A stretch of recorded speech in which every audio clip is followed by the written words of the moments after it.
Welcome to the Kim D. Davis Show. Here we'll talk to the leaders in technology, culture, business, and the arts. We'll cover politics, advocacy, motherhood, writing, mental health, and mostly we'll focus on hope. Join Kim D. Davis, author, playwright, radio personality, event consultant, professional speaker on the Kim D. Davis Show.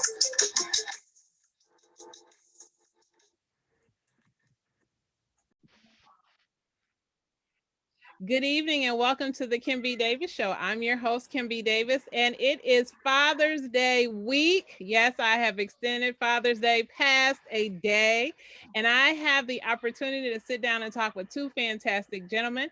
We're going to start with Sam Bills. He is a 22-year retired military vet. He is a federal investigator with the EEOC. He's also a father, husband, and a member of the historic Omega Psi Phi fraternity. Good evening, Sam. How are you?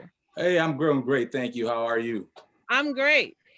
And next we have Hasani Ali. He is a father, husband, entrepreneur, author, professional speaker, and football coach. Good evening, Hasani. How are you? I'm wonderful. How are you today, Miss Kim? I'm great. Thank you guys for both being on the show. This is exciting for me to be able to sit down and talk about men and different concerns that you have, and hopefully helping us to understand how we can celebrate you better and how we can understand some of the things that you go through. So let's get right to it. So we are approaching the end of COVID, thankfully. However, we're still in the midst of the pandemic, and many people have learned some truths about themselves or have discovered some things. I want to start with you, Sam. Have you learned anything specifically about yourself or reminded of anything? And how were you able to handle the pandemic? What helped you? First of all, thank you for having me. I always look forward to these. It's always a good opportunity to express and share some things. But yes, I learned a little bit about Sam Bills during the pandemic. It's one of the good things that can come out of the tragedy of what COVID was, that I got a chance to really understand that I really love my family more than I knew. I didn't know I depended on them as much as I do. So naturally being somewhat of an introvert, but having people that are in my circle to be there for me in so many ways. My kids were really my saving grace during this COVID, as well as my wife, but more so my kids. I got to really grow in fatherhood during this time, and as being a protector and as a person that they could really look at himself and kind of see them growing and being able to provide for their needs. So it meant a lot to me. Awesome. Awesome. Hasani, what about you? What did you learn most about yourself? Or was there something you were reminded of? And how were you able to handle the pandemic? Well, I have to say, as my little one sitting back here behind me, is I had to really understand where children come from. It really forced me to be a better parent because I couldn't, drop them off at school. I couldn't, give them to a babysitter while I'm working or coaching. So I had to literally spend individual time with each child. And from having, babies 3 years apart in with a newborn, that really had to. It was super daddy mode is the best way I could put it. And so learning about my children was really important, and then also for myself, as you know, it was a time for reflection, and I didn't realize how much suppressed trauma I had with myself. You know what I mean? Just like from being bullied, just things you've seen growing up, even things from that you didn't realize, like sexual assault. I didn't realize I was a victim of it until I actually sat down and thought about what happened. You kind of just suppress those memories in the back of your mind. But as you had no choice but to sit in it, you had to say, oh, wow, I really went through these things. And what's it going to take for you to move forward with it? Mm-hmm. Mm-hmm. And so, Hassani, I want to piggyback on what you just said. How were you able to go through that experience where you realized that you had this trauma? Did you think, okay, I realize I have this trauma. Now, how do I ensure or try to make it so that I don't pass this trauma on to my children? Yeah, absolutely. So I had to really think about what behaviors translated from those traumas. And the most important thing that I had to do is I had to sit in it. Sitting in it and acknowledging it is probably one of the most painful things that you have to do as a human being, because you can't distract yourself with work. You can't distract yourself with friends, drinking, working out. You have to, and I work from home anyway. So literally sitting in that office just made you think of things that just came up in your life, and you just have to sit there and acknowledge it. A lot of times, with especially what therapists try to get you to do is acknowledge that you went through something. A lot of times as humans, and especially as men, we don't acknowledge, okay, this happened to me. It doesn't make me weaker. It doesn't make me, soft. It doesn't make me less of a man, but it happened to me. And so, as far as, preventing things from happening to my children, I make sure, I'm extra patient. I make sure I give them, extra love, extra care, not be so quick to, as dads, sometimes we want to just give them the gavel and sometimes punish them right away. But sometimes you have to play detective and say, I see where you're coming from, and correct them rather than just giving them the sentence right away. Excellent, excellent. Sam, I want to turn it back to you because you said that your children, you didn't realize how much you leaned on them. Was there something out of that, of you leaning on your children, that you in return gave back to your children, meaning that they could always depend on you? Not saying that they couldn't depend on you, but did you make that a much more concrete thing in your relationship? I definitely did. COVID, kind of, something that I always pride myself on is being the best father that I could. But it was a unique situation with COVID because I had to be able to make decisions to protect my children as well as myself and the other people that that depend on me being healthy, me being there mentally and physically for them. So with school and in this situation with my wife working from home and my children for the greater part of the school year, we're all been in the same location. I had to keep them active, and I'm just not talking physically. I'm talking about so they didn't get caught in a routine. So that took me out of the box of parenting because, as Hasani said, sometimes we do have things that give us a separation between families that they're at school for a little while or they're outside playing with friends, so you get those times to yourself. But in the situation of COVID, you had to keep your children busy. You had to become more intimately involved with them, having conversations with them, giving them an opportunity to let you know what's on their mind because they were getting frustrated, not wanting to go back to school, and then allow them to be a part of the process of you parenting them, which is something I would never experience as a kid.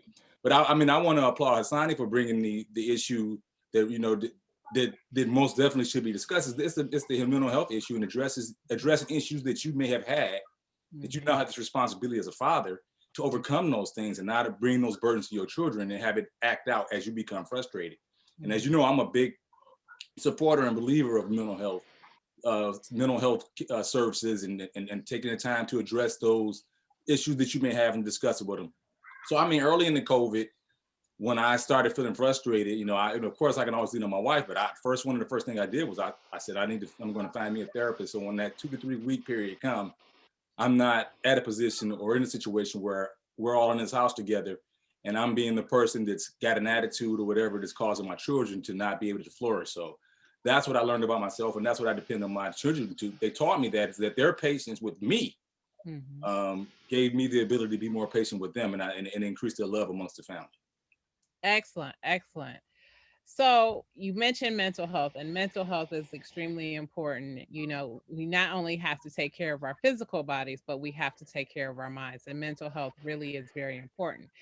And over the course of the pandemic, we saw in May of 2020, we saw George Floyd, a African American man who allegedly passed a bad bill and was murdered live on national television. And there wasn't a news program, social media feed, anything that didn't show it. And so I'm wondering, now that the Derek Chauvin trial is over, we have a guilty verdict. We know that, I believe we're still waiting for sentencing. I heard 30 years. There's still some haggling going on. What are your thoughts on the Derek Chauvin verdict? And then also, in addition to that, there has been a police brutality video every day since that's been captured on video, which is quite disturbing. And what are your thoughts on that? And let's start with Hasani. I mean, where do you start? You know, with it being on camera, it's not that it's been a heightened or an increased volume of it. It's just now being recorded. And so, you know, when I think about having 3 young boys myself, is that, with our children, you have to parent them. Your parenting style has to be different, because not only are you preparing them for the real world, but you have to let them know, like, hey, son, the world doesn't look at you very favorably. It doesn't prevent them from getting a good education. It doesn't stop them from pursuing passions and goals, but it's just another roadblock. And so, as I've gotten older, and as I've had, 1 son, 2 sons, 3 sons, I had to get out of the mind state of being a victim. And right now, I'm kind of just doing the research of how we can proactively take control in these situations, rather than being reactive, where we may be too late by the time we react. So, I'm trying to find organizations. I'm trying to find other ways to take preventative measures, instead of being outraged every time we see it on the news, because that's never going to stop. Mm-hmm. Mm-hmm. It's okay. We know you're in daddy mode. That's a good thing. So, Sam, I want to turn that question over to you. What did you think of the Derek Chauvin verdict? And then 2, with a video showing police brutality each day, what are your thoughts on that? It's a lot to unpackage, but I'll try to be concise. The verdict is what looms. So I'll say it's a half step in the right direction. These things are incidents over a period of time in the history of African Americans in our existence in America. And America has a long way to go. But it's specific to this particular case. The verdict was a half step in the right direction. Now, there's still a sentencing phase, and we don't really know. And I mean, I can't speak for everybody, but until I see the sentencing handed down, then I will be able to perhaps have a sense of more closure. But understanding that this is a half step in the right direction, because, as you said in the question, these videos of police brutality, and as Hasani said, this is just that it's being televised now, that you can just now see it, which means that there are many steps along the journey to justice and eliminating injustices in America, not just at the police level, but at the sentencing phase, of the way that we have police departments stationed in neighborhoods versus being advocates in parts of the neighborhood in order to be a conduit for justice, to protect citizens instead of citizens need to be protected from them. It's a step and a half, and it's a half step in the right direction. As it relates to where do we go, in my opinion, as a people, I think that the fact that these videos can continue to surface, and the fact that we still have a reality in which I have to tell my children specifically that America views you a certain kind of way, so you have to have a certain type of behavior when you encounter people that are paid to take care of you, means that we have a long way to go. So you would think that the videos would be some form of prescription or to a cure, but ultimately it's going to be what we put into the minds of our society, so we don't have this illness of racism to begin with. The videos just show us, it's like a pill we give, say that's why you're sick, because you're taking this. But there's other things that we do in society with education that creates the mentality where it's acceptable, because we still have doubt amongst those that see videos. We have debates about whether or not it was 9 minutes and 30 seconds, or whether or not because he had a counterfeit bill. That's a symptom of a much larger problem, societal problem for America. And as somebody who served this country for 20 plus years proudly, one of the things that I lay my hat on whenever I had these conversations with somebody on the opposite side of the fence with it is that, well, I've done what I had to do to protect the freedom for all. So I'm going to say what I need to say because I protected those rights in any way I need to do so respectfully. But it's to the point now where it's a kick in the face to anybody that's ever wore a uniform. It's actually been subjected to these things where you can't take my word for it. If everybody else is wearing a police uniform, you can take his word for it. If I tell you that my rights are not being protected to somebody who served to protect those rights, you can take my word for it. They're not being protected. Mm-hmm. Mm-hmm. And thank you for your service, by the way. Oh, yes. It's a pleasure, sir. Yes, thank you for your service. And well said, Sam. That is a great point, because as a military vet, you have as much right as anyone else to have an opinion. And you're absolutely right. Many times people, or what people will call people on the left, they'll say, oh, that's just a leftist agenda. You're taking away from American values, but we really haven't talked about what American values are and where that stems from. So I want to pivot a little bit because this is Father's Day week. And you guys are awesome at being fathers. So Sani is juggling this interview and taking care of kids at the same time. Sam is on his call and he's watching his daughter's sports game. So I applaud both of you. But I want you to tell me, what is your greatest challenge right now as a father? And what is your greatest joy, especially in the pandemic? And Sam, I will start with you. Right now, my greatest challenge is not allowing my daughters to put me in a poorhouse. But the greatest challenge right now for me is, in a sense, it is that to maintain focus with them. I have a daughter that's going to be starting high school soon, and it's a transition for her. She didn't get to, it's a maturation you get when you spend 8th grade and you get to go through that process of being the biggest, baddest in high school or in junior school, and then you get to go through the summer and become a freshman. But she didn't get all of that during the her senior year of middle school. So that's going to be a pressure for me. And I also have one that's just going to the 5th grade. So now their relationship is starting to shift. We're going to have one's a high schooler. And if you're an older brother or sister, you know how you treat your brothers and sisters when you think that you're at a level they're not at.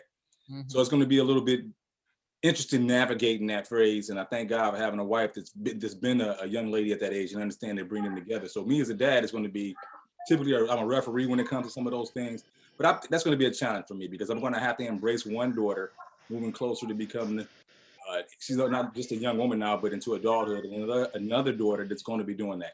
Some of it is probably temperamental and me recognizing my age. I mean, every time Facebook shows me a history page, I'm like, well, they were just wearing diapers. I think about that's another gray hair that you have. So that's going to be a challenge, but it's one that I welcome. Like Hasani, it's like once you really realize that you are a dad and that these people are, and you're going to leave a legacy and that you're responsible for this, what God has blessed you, it's a challenge, but it's a welcome challenge every day. I wouldn't have it any other way. Awesome. Now, what's your greatest joy? My greatest joy is that they love me. During this break, they expressed how much they love me and how much they cared about me. I mean, my 14-year-old, who's a bit of a researcher, before we decided that we were going to get vaccinated, she was one of the biggest advocates for it. She was like, Dad, you're 50, your age group. Age group is succumbing to this. And I was like, well, that's true, but I'm pretty healthy. She was like, no, Dad, I need you to take care of yourself because I need you here with me. And that went a long way. I mean, just the fact that she's conscious of what's going on in the world, but the fact that she's concerned about me. And so that means a lot to me. What a wonderful blessing. That's a good thing. Hasani, what is your greatest challenge as a father, and what is your greatest joy as a father, especially during the pandemic? Well, in the actual household, my oldest and my middle child both have autism. So it is such a challenge to discipline them, to raise them, to communicate with them. Because with autistic children, it's completely different. They're high functioning, but at the same time, I have to repeat myself. I have to do a lot of demonstrations, which takes a lot of extra effort. But at the same time, everything is the challenge, and so it's a mixture between that and then being stretched. A lot of fathers won't admit that you go from being a father to a husband to a community activist to taking care of mom once your father passes away. You're stretched out so thin. And and I'm sure brother Sam can attest to this, where your wife was like, you need some time for yourself, and you need a break, you need a rest. It's like, well, when I'm trying to watch the football game, that's my time to rest. But then you come over and tell me more stuff I have to do. So it's just one of those things as guys. It's just you literally have to be Superman, from the moment you wake up till the time you go to bed, because not only your family needs you, but the community needs you as well. And as far as the joys of it, it hanging out with my boys brings back the youthful side of life. You know, when I could take them to the trampoline park, we went to the beach last week, and it just, you know, they don't necessarily acquire, you know, iPhones, tablets, droids, hoverboards. A trip to the beach will do my boys just fine. You know, a nature walk in the park will do just fine. Just doing the things doing things that will astound them, but kind of, you know, bring back the nostalgia of things you used to do when you were younger. It's about the experiences I'm able to have with them that I used to do when I was younger. And that's probably one of the best joys is that, you know, turning my kids into country boys. You know, we can go out in the woods.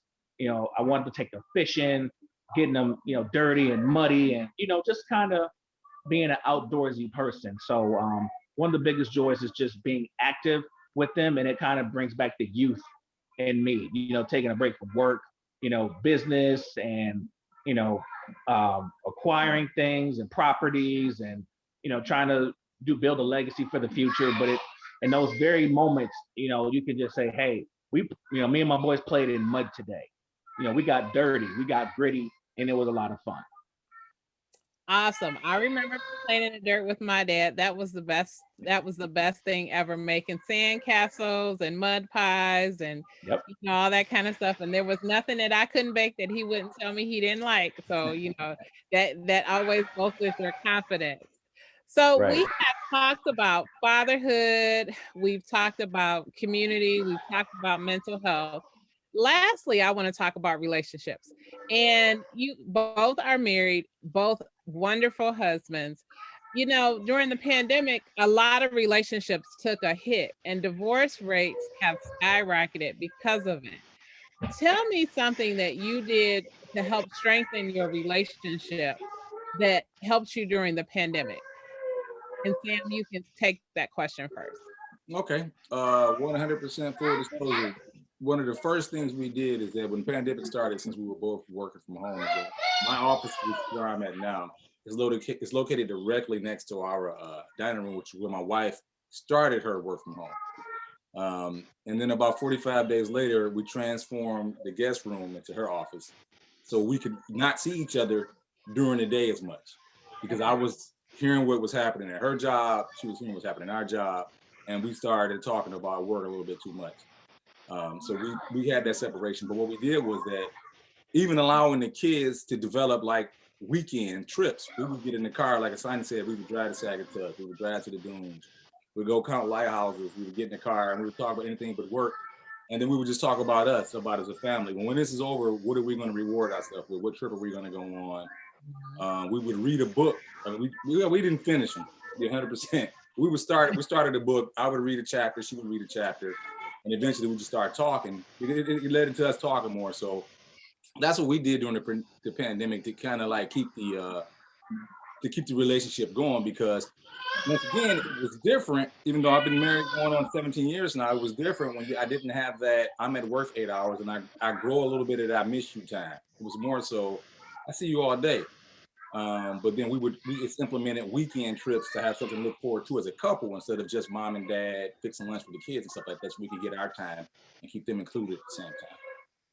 Excellent. So you were very intentional in planning and making sure that there was separation that sort of gave you that I miss you time that you were talking about. Yeah, we had, I mean, I thought it came to a point where it was absolutely necessary. I mean, because love is love, right? But we're all humans, right? We need our space, and that's part of the mental health piece. You know, so I had to make sure we had to make sure we put that in there where I love you piece could grow a little bit.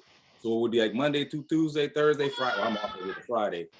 She would be mad at me because I was off, right? But I said, when you get off work, baby, I'm taking you on a date. We would go to the deck or something like that. But that type of stuff helped us grow. Okay, excellent, excellent. Hasani, what were some things, or what was one thing or some things that you did to help strengthen your relationship during the pandemic?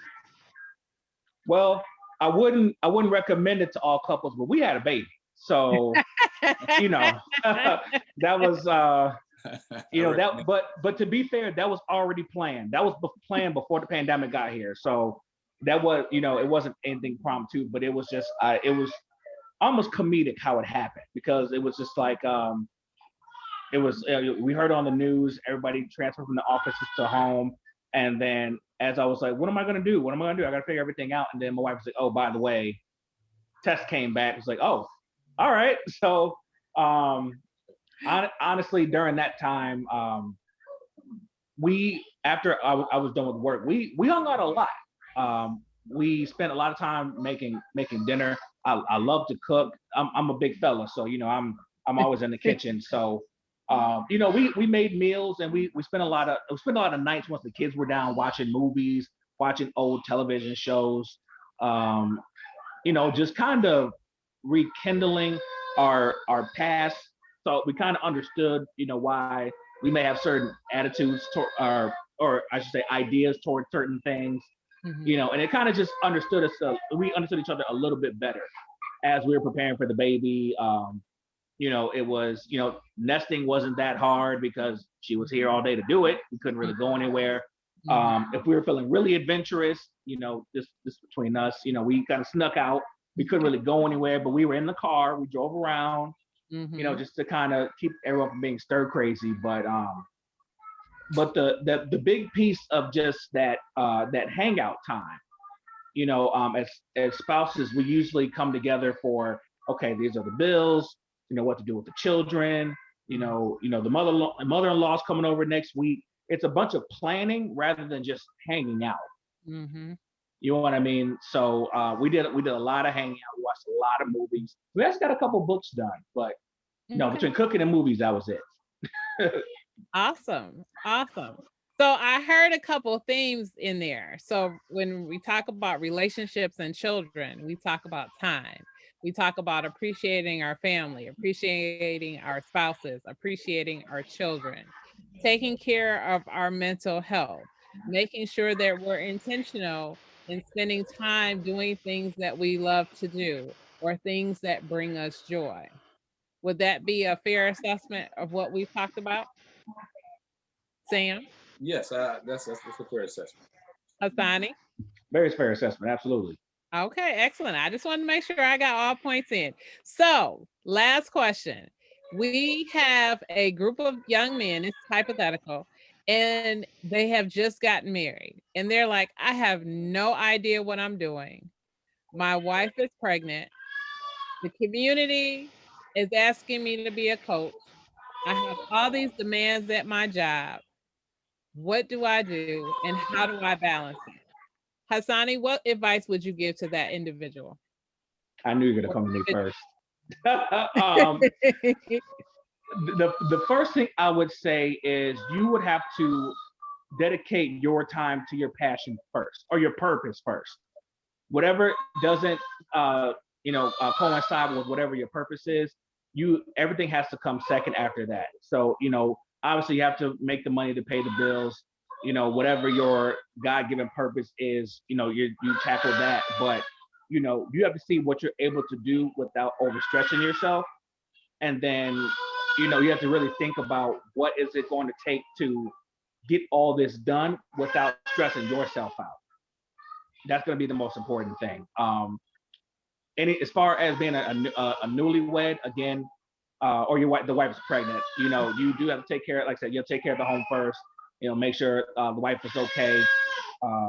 Use your resources. A lot of times, especially as husbands, we want to try to do everything ourselves. But you know, for the family members that are able and are willing, you know, to say, hey, can you, you know, be with the wife while I go to a community event, or can I borrow you for a couple hours while I get something done? It's okay to use your resources, whatever ones you may have, even if they're limited. But you don't want to spread yourself so far thin that you get you're you're busy but not productive. And a lot of times, especially myself, you can be guilty of just filling your day with activities without actually moving something forward. Excellent. Sam? I'm giving this advice to a newlywed young person whose wife is pregnant. Yeah. and someone's asking him to coach basketball in the community.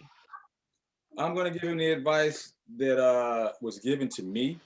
Okay. You're a husband first. So if your wife is pregnant, and you would need to really balance and use your time appropriately and in the right priority, right? So I love coaching, right? And I love being around the kids and things of that nature. But early in the marriage, it's a significant bonding time between you and your wife, and it's one that's not likely to be guaranteed to come around again, right? So I would tell him, I would not tell him not to coach, but I would tell him that your first priority, even if you decide to coach, is going to have to be understood. But who you make the agreement with, that the wife is going to come first, right?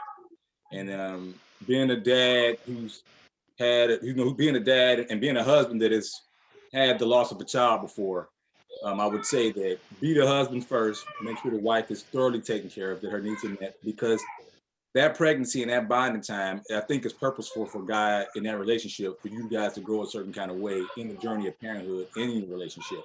Basketball seasons come and go. There will be other opportunities to provide that when you need to, or you could play a lesser role.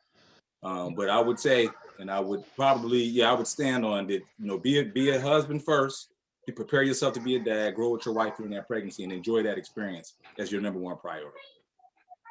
Excellent, excellent. So ladies, if you're listening to this conversation, remember we have to support our husbands, support our men, to make sure that they're able to do the things that they need to do. And let's be intentional in our time. Let's appreciate our families. Let's value our husbands, our fathers, and have a wonderful Father's Day. Thank you both for being on the show. Sam, tell us how we can find you. Oh, you can find me if you can send a friend request. I got on Facebook. If you're finding me for work purposes, you'll find me. I hope that you never have to.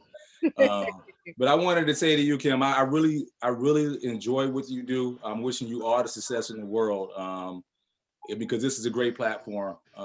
This is something that is truly needed, and I've been an advocate over the last year under COVID that there are other means of media other than what you see on those cable channels, in which we can keep each other informed. And this is that small talk, kind of extending the barbershop, beauty salon form of communication, where we can talk about the intricacies of relationships at a very unique and intimate level, and where we can understand each other better. So I'm wishing you much success, and I'm praying that you can take the next step with this. Thank you so much, Sam. And you are definitely a part of that. Okay, Hasani, how can we find you? How can we reach you? Well, right now you can catch me at the Hawk Recreation Center on Saturdays, as our women's football team is ending our regular season and we're going into the playoffs. And so, Detroit Dark Angels. We are I believe we're number 2 in the nation for Division II. Right now, we have our final home game against Boston this Saturday at the Hawk. That's 12 Mile and Middle Belt. So that's what I'm currently working on right now. My wife and I we put a small pause with Twin Flame Coalition because we're moving. And so, we are trying to get that stuff together. So we kind of put a pause on the relationship thing. And if you just want to find me on Facebook, it's just Hasani R. Ali. And I appreciate you for having me on the show as well.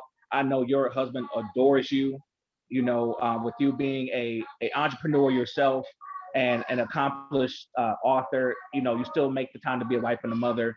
And it's really astounding to see what you do and you're able to balance all three. So I wish you the same success as well. Thank you, Hasani. Thank you, Sam. Thank you guys for tuning into the Kim B. Davis Show. I hope that you'll tune in for the next week. Remember, you can find me on Facebook, Twitter, Instagram, LinkedIn, TikTok, Snapchat. Bachelor is spelled BATCHELOR. You can find out more about me as an author at kimbdavis.com. You can see this show on youtube.com/Kimberly Bachelor Davis. You can also hear and tune into this show on Apple, Spotify, Google, and Stitcher. Thank you again for tuning in. And as always, remember, be magnificent.